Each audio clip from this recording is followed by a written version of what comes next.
Vladimiras Putinas vis dėlto išprašė iš Donaldo Trumpo paliaubas gegužės 9. Po Trumpo ir Putino pokalbio Rusija oficialiai paskelbė paliaubas kare su Ukraina per pergalės parado laikotarpį Maskvoje gegužės 9, nors Kijevas dar nepaskelbė savo sutikimo. Vietoj to Ukrainos prezidentas Vladimiras Zelenskis paragino siekti ilgalaikių paliaubų, o ne laikino ugnies nutraukimo, kad Putinas tiesiog nebijotų, išlįsti iš bunkerio į Raudonąją aikštę. Tuo pačiu metu pats Donaldas Trumpas grubiai atstūmė Vladimirą Putiną. Trumpas pareiškė, kad Rusijos federacijos prezidentas turėtų susitelkti į taikų susitarimą su Ukraina, o ne kištis į branduolinio nusiginklavimo su Iranu klausimą. Tipo, nekišk nosies ten, kur tavęs neprašo. Tuo pačiu metu šiandien Europoje paragino pasaulio lyderius atvykti gegužės 9 į Kijevą, o ne į Maskvą pas kruvinus okupantus. Mano vardas Aleksejus Pečijus. Pakalbėkime apie šią temą kartu, bet prieš pradėdami paprašysiu jūsų užsiprenumeruoti kanalą, paspausti patiktuką šiam įrašui ir parašyti bet kokį komentarą po vaizdo įrašu. Būsiu jums už tai dėkingas. Taip pat užsiprenumeruokite mano Telegram kanalą Pečinius. Nuorodą rasite šio vaizdo įrašo aprašyme. Ten mes skelbėme operatyvias naujienas, kai tik jos pasirodo. Taigi šiandien Vladimiro Putino atstovas spaudai Dmitrijus Peskovas pareiškė, kad Rusija ketina nutraukti ugnį pergalės dienos proga. Kalbant apie Ukrainos sutikimą ar atsisakymą dėl laikinos paliaubos.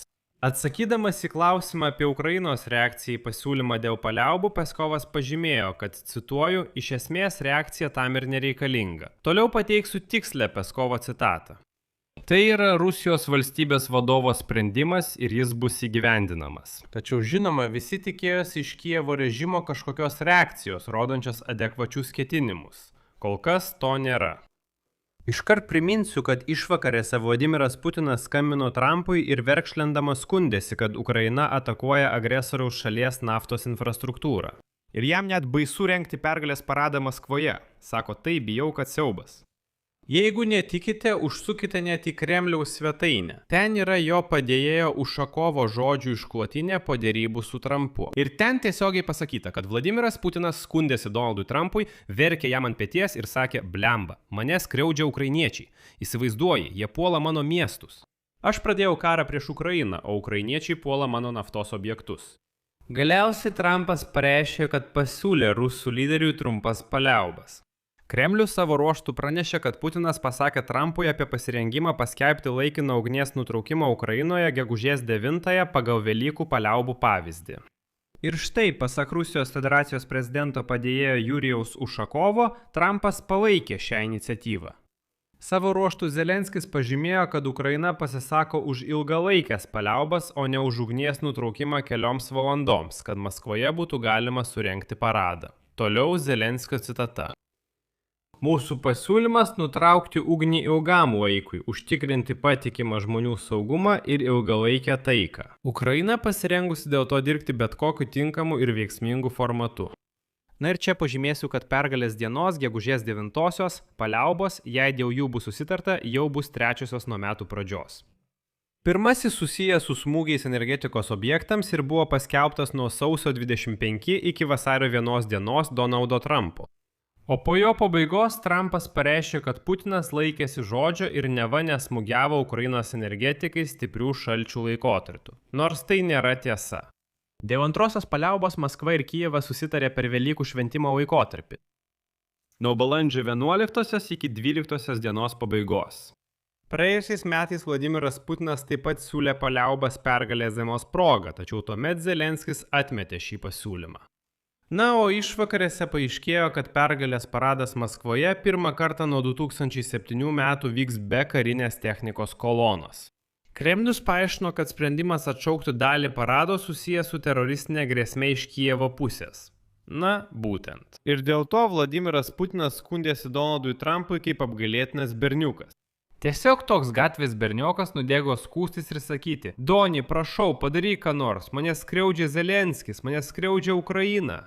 Na, tiesiog kažkoks menkysta.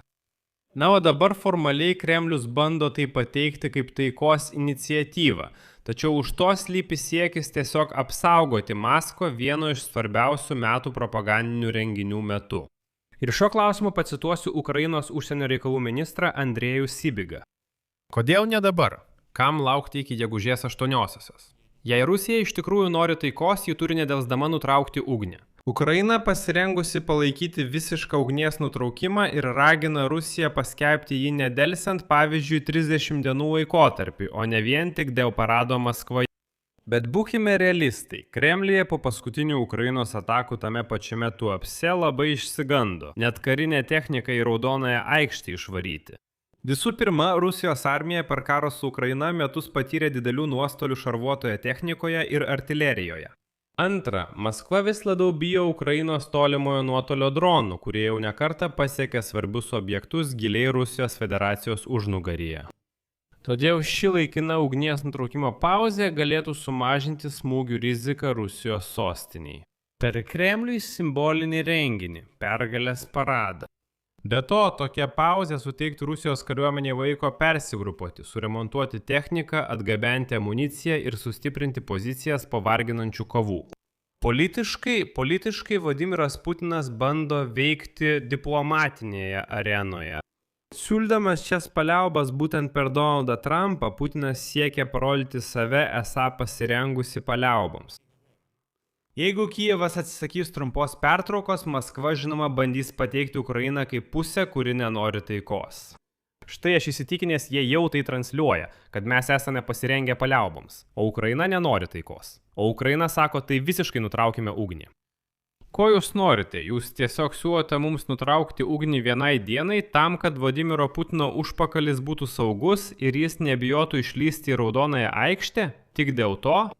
Jūs prašote mūsų nutraukti ugnį, kad neapsikvailintumėte gegužės 9-ąją. Štai ir viskas.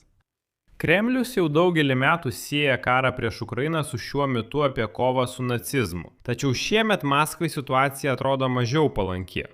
Didelių laimėjimų fronte nėra.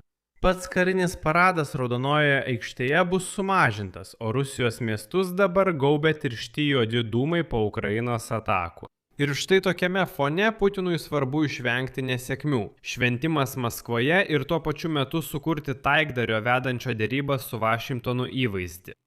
Tačiau jei grįžtume prie Donaldo Trumpo ir Vladimiro Putino pokalbio, gali pasirodyti, kad Trumpas vis dėlto ne visada ir ne visiškai žaidžia Putino naudai. Na, pavyzdžiui, iškart po pokalbio su Rusijos diktatoriumi Trumpas pareiškė, kad RF prezidentas Putinas turėtų susitelkti į taikų susitarimą su Ukraina, o ne kišti nosį į branduolinio sunaikinimo klausimą. Toliau Trumpo citata. Putinas man pasakė, kad norėtų dalyvauti praturtinto Irano urano išgabenime, jei galėtų mums tuo padėti. Aš jam atsakiau, kad mieliau norėčiau, jog jis dalyvautų nutraukiant karą su Ukraina. Pažymėsiu, kad anksčiau Maskva jau siūlė perimti savo kontrolėn Irano praturtinto urano atsargas, kurios galėjo būti panaudotos branduoliniai bombai sukurti. Vis dėlto pokalbį telefonu su Putinu JAV prezidentas apibūdino kaip gerą, pareiškė, kad pasiūlė Rusijos lyderiui trumpas paliaubas. Na ir baigsiu laidą Donaldo Trumpo citata. Manau, jis gali su tuo sutikti. Putinas norėtų matyti sprendimą dėl Ukrainos. Ir tai yra gerai. Čia padėsiu daugtaškį. Savo nuomonę, savo išvadas rašykite komentaruose po šią laidą. Prenumeruokite kanalą, paspausite patinka šiai laidai. Ir draugai, jei norite paremti šio YouTube kanalo veiklą, būsiu jums už tai dėkingas. Tai galite padaryti bet kokia auka arba mokama rėmėjo prenumerata pagal nuorodas ir rekvizitus šio vaizdo įrašo aprašyme arba pagal QR kodą jūsų ekranuose. Tiek šiam kartui. Saugokite save, visiems iki.